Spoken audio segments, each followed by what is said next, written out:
الحمد لله رب العالمين والصلاة والسلام على خاتم الأنبياء والمرسلين سيدنا محمد وعلى آله وصحبه أجمعين. أعوذ بالله من الشيطان الرجيم. بسم الله الرحمن الرحيم. إنا أرسلنا نوحا إلى قومه أن أنذر قومك من قبل أن يأتيهم عذاب أليم.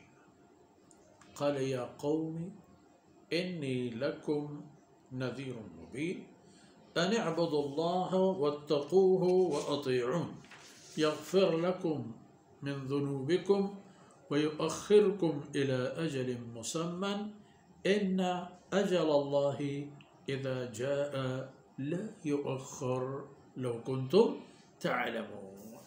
سبحانك لا علم لنا إلا ما علمتنا إنك أنت العليم الحكيم. رب اشرح لي صدري ويسر لي أمري واحلل عقدة من لساني يفقه قولي واجعل لي وزيرا من أهلي رب زدني علما وارزقني فهما ثم أما بعد. گرامی قدر بھائیوں، بہنوں اور عزیز بچوں، سورہ نوح مکی سورہ ہے. اس میں بھی اللہ رب العزت کی وحدانیت اور اخروی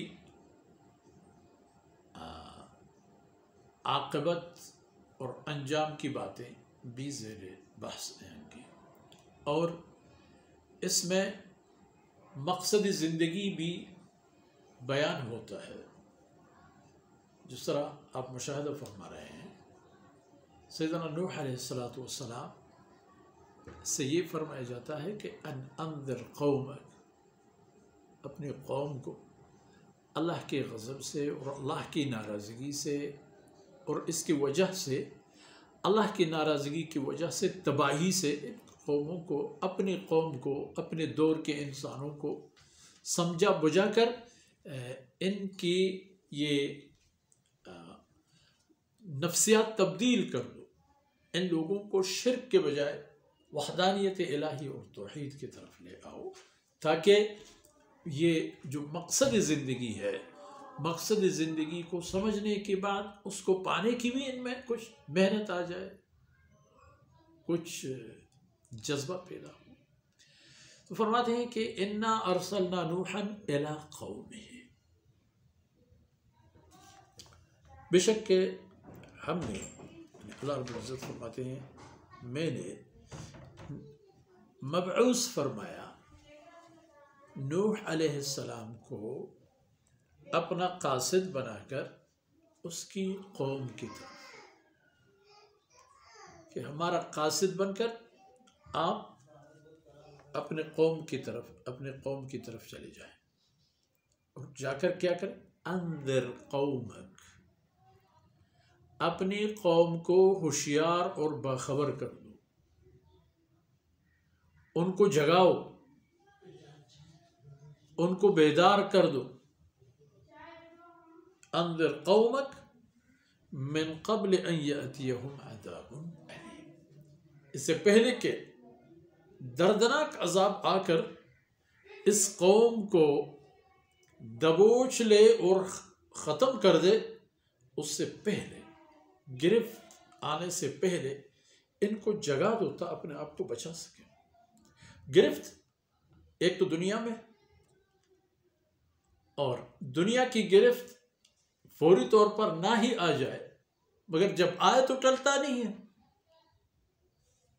جب اللہ کی گرفت آ جائے تو پھر اسے کوئی نہیں ٹال سکتا، پھر کوئی نعم البدل یا کوئی اور فرار کا راستہ یا نجات کا کوئی طریقہ پھر دستیاب نہیں ہو.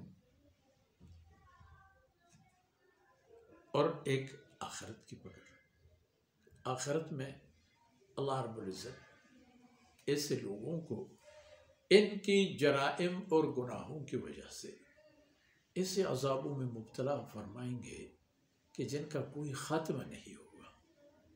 اسے دردناک اور تھکا دینے والے تکالیف کہ جن کا کوئی انتہا نہیں ہوگا. یہ ختم نہ ہونے والے تکلیفات ہوں گی، ایسی تکلیفیں کہ لمحہ لمحہ ان میں افزائش آتی ہے. انسان موت کی تمنا کرتے ہوئے خوشی محسوس کرتا ہے لیکن مرتا نہیں، درد سہتا ہے. ان انذر قومک من قبل ان یأتیہم عذاب علیم، اس سے پہلے کہ ان پر دردناک عذاب آ جائے. تو سیدنا نوح علیہ السلام پر جب یہ حکم نازل ہوا، فوراً قوم کی خدمت میں، قوم کے پاس تشریف فرما ہوئے، قوم کو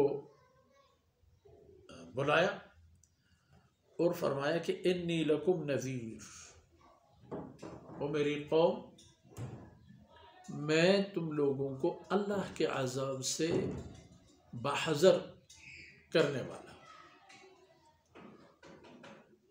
آپ لوگوں کو اللہ کے عذاب سے آگاہ کر رہا ہوں. ویسے نذیر اس خیر خواہ انسان کو کہا جاتا ہے کہ جو کسی کی نجات کے لیے دوڑ دھوپ کرتے ہوئے اس کو بچانے کے لیے اسے بتا دیتا ہے کہ ایسا ہونے والا ہے، اپنی جان بچا. ڈرا دھمکا کر کام نکالنا یا الو سیدھا کرنے والا نہیں ہے. نذیر وہ ہوتا ہے کہ جو کسی حقیقی خطرے سے حقیقی لوگوں کو باخبر کر دیتا ہے کہ بچاؤ اپنے. انی لکم نذیر، میں آپ لوگوں کی طرف اللہ کا قاصد، حقیقت سے آپ کو باخبر کرنے والا اور حقیقی مشکلات سے ڈرانے والا ہوں. اور وہ بھی کیسے؟ مبین، اسے کھل کر اور واضح کر کے آپ کو حقائق سے باخبر کر دوں گا کہ کوئی مخفی گوشہ نہیں رہے گا آپ کے پاس. آپ کو بچا رہا ہوں، یعنی رسول یہ فرما رہا ہے کہ نذیر لکم نذیر، میں آپ لوگوں کے فائدے کے آدمی ہوں اور آپ لوگوں کو اس تباہی سے بچانے کے لیے. رسول تو نجات یافتہ ہے. مثلا حضرت نوح علیہ السلام کو دیکھ لیں، جب قوم نے نہیں مان لی، جب قوم اٹک گئی، جب قوم اپنے ضد پر ڈٹی رہی، جب تباہی آ گئی تو قوم تباہ ہو گئی. نوح علیہ السلام اس تباہی سے بچ گئے، محفوظ رہے.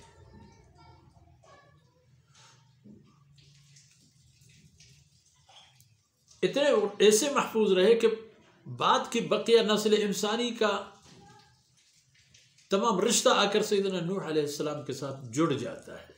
تمام قومیں، تمام نسلیں، تمام طبقات، کالے گورے، غریب امیر بادشاہ، تمام حیثیتوں کے مالک ایک نوح کے بچے ہیں، چاہے وہ فرعون ہو یا ابراہیم علیہ السلام، نمرود ہو یا ابراہیم علیہ السلام، فرعون ہو یا موسیٰ علیہ السلام، ابو جہل جیسے لوگوں یا محمد رسول اللہ، سب نوح علیہ السلام کی اولاد. ان اعبدوا اللہ واتقوہ واطیعون، میں یہ بات لے کر آیا ہوں کہ اللہ کی بندگی کرو،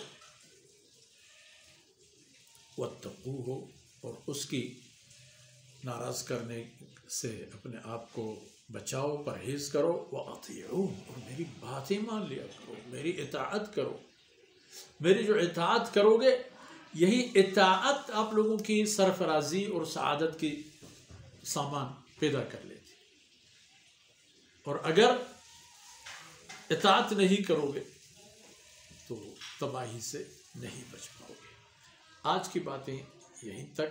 سیدنا نوح علیہ السلام کی فرمودات اور اس کے اپنے قوم کے ساتھ باتیں اور ان کی خیر خواہانہ نصائح وغیرہ مبارک صورت کے مختلف جگہوں پر بیان ہوں گی انشاءاللہ. ہر ایک آیت کے موقع پر کچھ نہ کچھ عرض کرنے کی سعادت حاصل کریں گے. اللہ تعالیٰ ہمارے کوتاہیوں سے درگزر فرمائے اور یہ لمحات ہمارے اور آپ کی آخرت کے سعادت کے سبب بن جائیں. وصلی اللہ علی نبینا محمد وعلی آلہ وصحبہ اجمعین.